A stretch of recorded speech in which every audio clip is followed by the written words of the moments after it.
Panorama group, जो सोचता है वो करता है। नमस्कार, आप देख रहे हैं न्यूज हाट। मैं हूं आपके साथ रितेश शर्मा।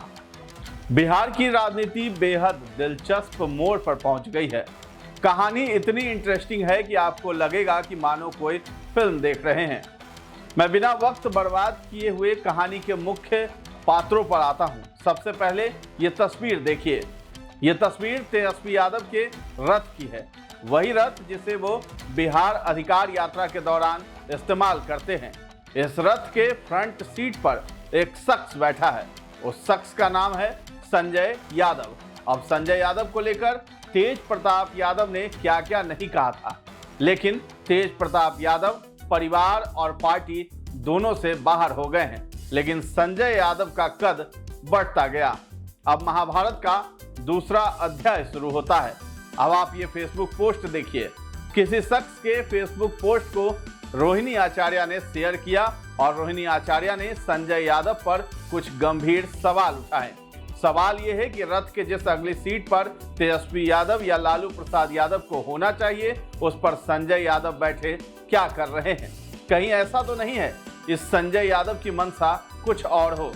पटना के आलोक कुमार नामक शख्स ने इस पर सवाल उठाते हुए लिखा कि बिहार की जनता उस सीट पर लालू या तेजस्वी को देखने की आदी है, लेकिन अब कोई खुद को नेतृत्व से भी ऊपर मान रहा है। इस पोस्ट को रोहिणी आचार्य ने बिना किसी टिप्पणी के शेयर कर दिया, जिससे राजनीतिक हलकों में हलचल मच गई। तेजस्वी यादव, जो कल खगड़िया में बिहार अधिकार यात्रा कर रहे थे, अचानक आनन फानन में हेलीकॉप्टर से पटना पहुंचते हैं। इसके बाद रोहिणी आचार्य ने शाम को एक और पोस्ट कर माहौल और गर्मा दिया। उन्होंने पूर्व मंत्री शिवचंद्र राम और विधायक रेखा पासवान की तस्वीर साझा की, जो उसी सीट पर बैठे थे। इसके साथ उन्होंने लिखा कि वंचितों और समाज के आखिरी पायदान पर खड़े वर्ग को आगे लाना ही लालू यादव के सामाजिक आर्थिक न्याय अभियान का मकसद रहा है। इन्हें आगे बैठे देखना सुखद अनुभव है।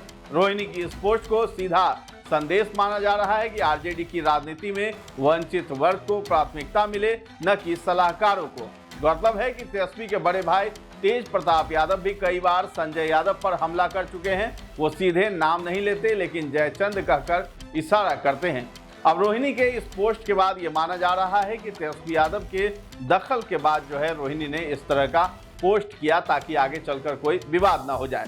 संजय यादव, जो दिल्ली में तेजस्वी के मित्र रहे हैं, अब उनके सबसे भरोसेमंद सलाहकार और रणनीतिकार हैं। माना जाता है कि वे तेजस्वी की राजनीति को लालू राबड़ी के दौर की छवि से अलग करने की कोशिश में जुटे हैं। हालांकि इसी वजह से पार्टी और परिवार के भीतर उनका विरोध लगातार बढ़ता जा रहा है।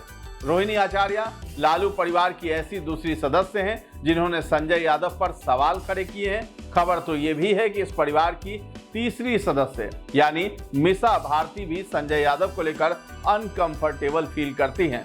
सूत्रों के हवाले से खबर है कि मीसा भारती चाहती थी कि संगठन में उन्हें ज्यादा जिम्मेदारी दे दी जाए। चेहरा तेजस्वी यादव रहे, मुख्यमंत्री के उम्मीदवार भी तेजस्वी यादव ही रहे, लेकिन संगठन के रोजमर्रा के कामकाज मीसा भारती संभाले, क्योंकि मीसा भारती के पास अनुभव है संगठन में काम करने का। आरोपी सूत्र बताते हैं कि संजय यादव ने मीसा भारती के इस रिक्वेस्ट का कोई जवाब नहीं दिया और अब उन्हें भी धीरे धीरे किनारे किया जा रहा है। तो कुल मिलाकर लालू परिवार एक तरफ और संजय यादव की ताकत एक तरफ। देखना यह है कि अंत में जीत किसकी होती है। पर कहानी सिर्फ आरजेडी के अंदर या लालू यादव के परिवार के अंदर मचे महाभारत की नहीं है। कहानी एनडीए के अंदर भी कुछ चल रही है। अमित शाह पटना आए और पटना आकर नीतीश कुमार से मुलाकात की। अमित शाह और नीतीश कुमार के बीच बंद कमरे में 1-to-1 बातचीत होती है। उसके बाद की तस्वीरें आप देख रहे हैं। दोनों कितने प्रसन्न मुद्रा में दिखाई दे रहे हैं। लोग बता रहे हैं कि कुछ रणनीति बनी है बिहार को जीतने के लिए, और बाकी ये जो सीट बंटवारा है और ये जो कैंडिडेट है, वो सारे मुद्दे सुलझ चुके हैं।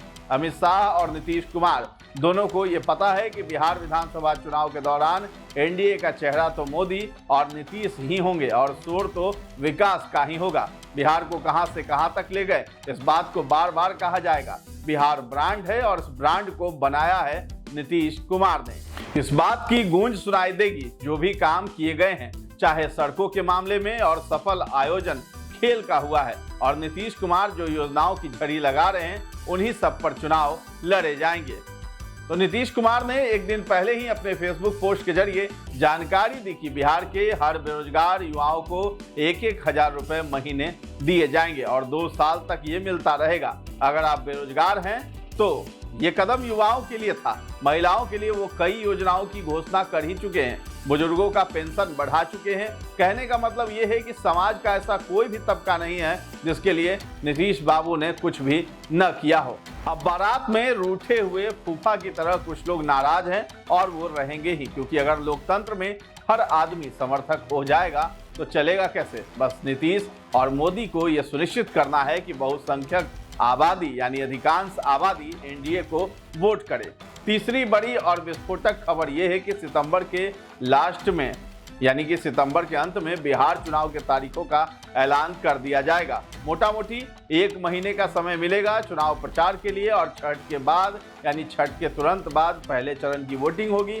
पूरे बिहार में 2 या 3 चरणों में चुनाव संपन्न कराए जाने की योजना है। तो वक्त ज़्यादा नहीं बचा है, मुश्किल से 30 दिन बचे हुए हैं और इन्हीं 30 दिनों में नैरेटिव भी सेट करना है, कैंडिडेट भी घोषित करने हैं, चुनाव भी लड़ना है, क्योंकि एक बार वोटिंग शुरू हो गई तो फिर वो हवा किस ओर बढ़ेगी ये किसी को नहीं पता है। फिलहाल आपको क्या लगता है? बिहार में एक शक्ति है महागठबंधन, तेजस्वी यादव, कांग्रेस, वामपंथी, मुकेश सहनी, चलिए उसमें पशुपति पारस और हेमंत सोरेन को भी जोड़ दिया जाए।